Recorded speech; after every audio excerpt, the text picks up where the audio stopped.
八宝饭也是过年必做的，那今天就做一个彩色的八宝饭。紫包菜放在锅内焯烫3分钟，分别倒入2个碗内，其中一个加几滴白醋，搅拌搅拌就变成紫色了。还炸了胡萝卜和菠菜汁。500克淘洗过的糯米分别放入5个碗内，浸泡1个晚上，至少要8个小时。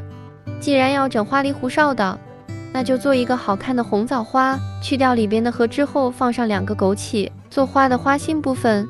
再按照我视频这样，一个一个的把红枣包住，大概5、6个红枣就可以。卷好后用保鲜膜给它裹住，尽量裹得紧一些，这样切的时候不会散。放在一边备用。我一共泡了10个小时，把里边的水给倒掉，再分别倒入铺了屉布的蒸笼内。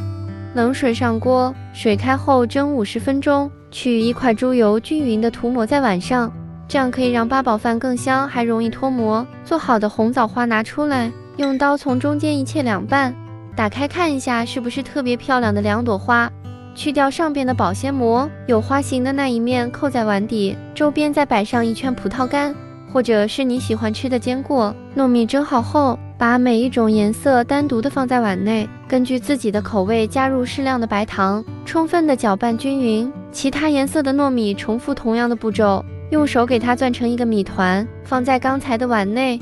后边的4种颜色也是一样的，等5种颜色全部放好之后，给它压实，中间挤入一些豆沙馅，再放上一些自己喜欢吃的坚果。这个根据自己的口味来，喜欢吃什么就放什么。豆沙的上边再盖上1层糯米，压实放蒸笼里边，再蒸半个小时。蒸好后拿一个刮板把周边刮一下，上边倒扣上一个盘子，再给它正过来脱模。我们的八宝饭也就做好了。